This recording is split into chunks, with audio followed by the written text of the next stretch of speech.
2021년 1월 13일 새벽 묵상 오늘 주신 하나님의 말씀은 사도행전 3장 19절에서 26절까지 말씀입니다. 그러므로 너희가 회개하고 돌이켜 너희 죄 없이 함을 받으라. 이같이 하면 새롭게 되는 날이 주 앞으로부터 이를 것이요. 또 주께서 너희를 위하여 예정하신 그리스도 곧 예수를 보내시리니 하나님이 영원 전부터 거룩한 선지자들의 입을 통하여 말씀하신 바 만물을 회복하실 때까지는 하늘이 마땅히 그를 받아두리라. 모세가 말하되 주 하나님이 너희를 위하여 너희 형제 가운데서 나 같은 선지자 하나를 세울 것이니 이 너희가 무엇이든지 그의 모든 말을 들을 것이라. 누구든지 그 선지자의 말을 듣지 아니하는 자는 백성 중에서 멸망받으리라 하였고 또한 사무엘 때부터 이어 말한 모든 선지자도 이때를 가리켜 말하였느니라. 너희는 선지자들의 자손이요 또 하나님이 너희 조상과 더불어 세우신 언약의 자손이라. 아브라함에게 이르시기를 땅 위의 모든 족속이 너의 씨로 말미암아 복을 받으리라 하셨으니 하나님이 그 종을 세워 복 주시려고 너희에게 먼저 보내사 너희로 하여금 돌이켜 각각 그 악함을 버리게 하셨느니라. 아멘. 너희는 언약의 자손이라 하는 제목으로 새벽 묵상 함께 나누도록 하겠습니다. 오늘 본문 사도행전 3장은 베드로와 요한이 성전 미문에서 나면서부터 못 걷는 자를 만나 그에게 예수 그리스도의 이름으로 잡아 일으키는 앉은 자리에서 일으키는 기적을 베푸는 사건으로부터 시작됩니다. 솔로몬 행각에 모여있던 유대인들이 이 기적을 목격하고 평생 앉았던 사람이 일어나 걷는 모습을 보고 놀라움을 금치 못합니다. 그러자 베드로는 우리가 이 기적을 일으킨 것이 아니라 이 기적을 가능케 하신 예수 그리스도를 주목해야 한다고 설교합니다. 이 예수 그리스도는 지금 예루살렘에 모여 있는 수많은 유대인들이 목격한 십자가 처형을 당했던 죄수였습니다. 그러나 그는 생명의 주였으며 하나님께서 죽은 자 가운데서 살리신 온 인류를 구원할 메시아였다는 사실을 베드로는 선포하죠. 그리고 그 생명의 주를 바로 당신들이 유대인들이 죽였다고 책망하는 모습을 보입니다. 사실 유대인들은 걷지 못하던 사람이 걷게 된 그 기적이 너무 신기해서 몰려온 것이었습니다. 그런데 갑자기 예수를 따르던 제자 중에 한 사람 베드로가 메시아를 죽인 장본인이 바로 자신들이라고 책망하는 그러한 상황에 처했습니다. 그러나 베드로는 그들을 비난하려고 한 것이 아닙니다. 지금 그가 선포하는 말을 한번 보십시오. 19절. 그러므로 너희가 회개하고 돌이켜 너희 죄 없이 함을 받으라. 이같이 하면 새롭게 되는 날이 주 앞으로부터 이를 것이요. 베드로는 지금 성전에 있는 유대인들에게 그들의 죄를 회개할 것을 촉구하고 있는 것입니다. 그들은 비록 예수를 로마 빌라도에게 넘겨준 죄를 범했지만 그들은 회개할 수 있는 기회가 있다는 것입니다. 그들은 예수라는 인물이 얼마 전 십자가 처형을 당하고 죽은 자 가운데서 부활하시고 하늘로 승천하셨다는 그러한 소문을 직접 목격한 사람도 있었을 것입니다. 그것이 사실인지 거짓인지 그것을 믿을 건지 안 믿을 건지 불분명한 상태에서 예수의 이름으로 기적을 베푸는 이 제자들의 모습을 두 눈으로 직접 목격한 것입니다. 이제 그들에게는 예수님이 그리스도시며 생명의 주라는 사실이 더욱 분명해졌습니다. 그들의 선택지는 둘 중에 하나입니다. 이 진리를 부인할 것인지 아니면 이 진리를 받아들여서 자신들이 해왔던 불순종의 길을 돌이켜 회개하고 순종의 길을 갈 것인지 그들은 선택해야 합니다. 회개하고 돌이키게 되면 그들은 새로운 날을 경험하게 될 것입니다. 여기서 새로운 날이란 죄와 고통에서 해방케 되는 그러한 뜻을 가지고 있습니다. 하나님께서 메시아이신 예수님을 통해 죄의 자녀에서 하나님의 자녀로 회복시키는 경험을 경험한다는 것입니다. 그들이 자신의 죄를 회개하여 돌이키게 되면 하나님께서는 그들에게 죄가 없어지는 은혜를 베풀어 주실 것이며 또한 주의 자녀로 새롭게 거듭나는 그러한 날을 경험하게 된다는 것을 베드로는 지금 솔로몬 행각에서 유대인들에게 선포하고 있습니다. 하나님께로 돌아오라는 것이죠.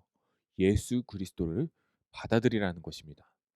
22절에 모세가 말하되 주 하나님이 너희를 위하여 너희 형제 가운데서 나 같은 선지자 하나를 세울 것이니 너희가 무엇이든지 그의 모든 말을 들을 것이라.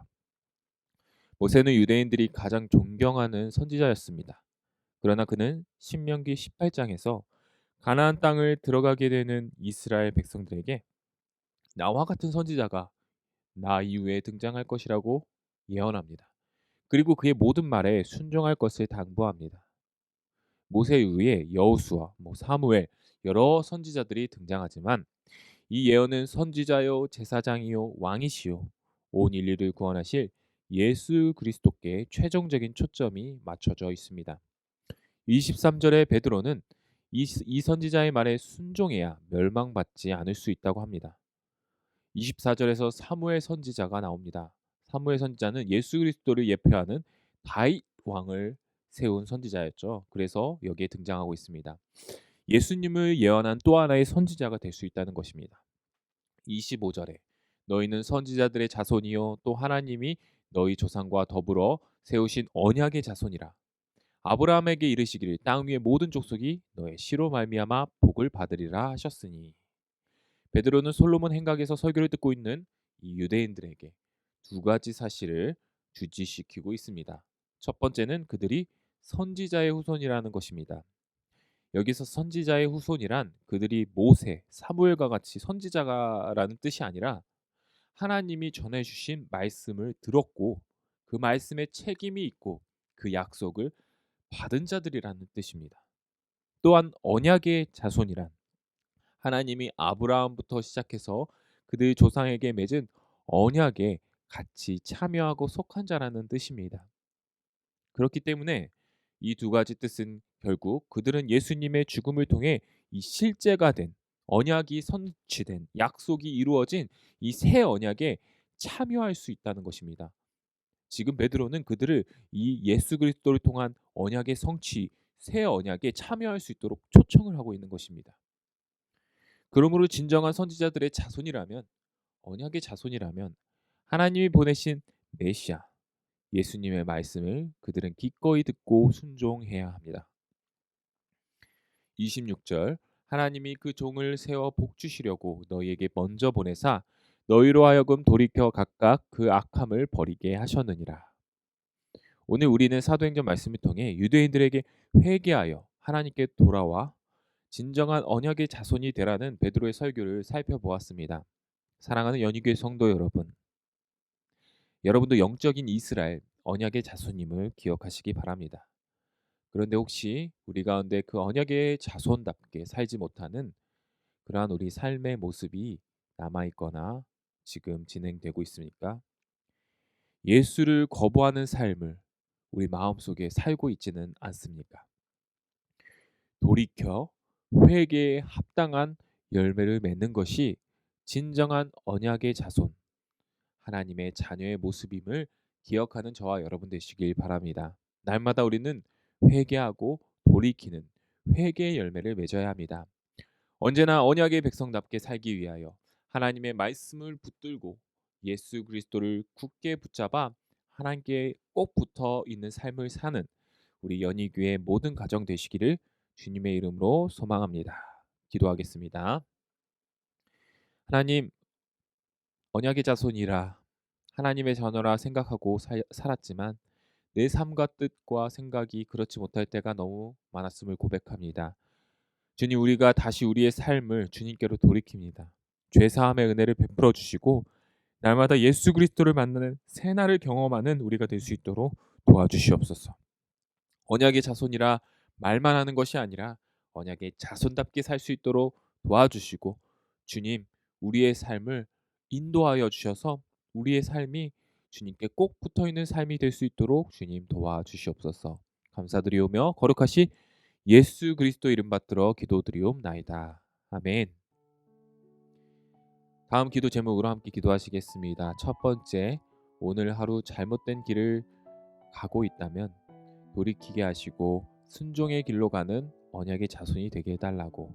두 번째, 담임 목사님 청빙을 위해서 연희교회가 십자가에서 죽으신 주님의 은혜에 감격하여 힘있게 믿음의 길을 걸어갈 수 있도록 이끄시는 목회자를 모실 수 있도록 담임 목사님 청빙 과정 가운데 모든 성도들이 마음이 하나가 되고 기도에 지치지 않으며 경건 생활에 충실한 성도들이 될 수 있도록 청빙 위원들에게 분별력을 허락해 주시고 사람의 생각과 방법이 아닌 오직 주님의 뜻과 방법으로 준비된 목회자를 모실 수 있도록 기도해 주시기 바랍니다. 세 번째, 코로나19의 조속적인 종식과 교회와 모든 성도들의 안전을 위해서 계속해서 기도해 주시기 바랍니다. 네 번째, 김현희 선교사님 순회 선교단 사역과 가정을 위해 기도해 주시기 바랍니다.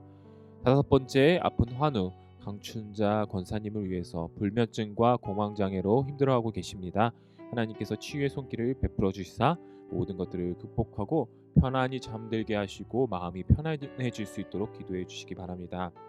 여섯 번째, 수험생들을 위하여 수능 이후에 이제 계속해서 면접과 서류 접수 그리고 합격 발표가 나는 친구들도 있는데 아직 다 나오지는 않았습니다. 아래 명단을 보시고 함께 끝까지 함께 기도로서 동역해 주시고 우리 아이들이 하나님의 선한 길로 인도하심 받을 수 있도록 기도해 주시기 바랍니다. 다 함께 기도하시겠습니다.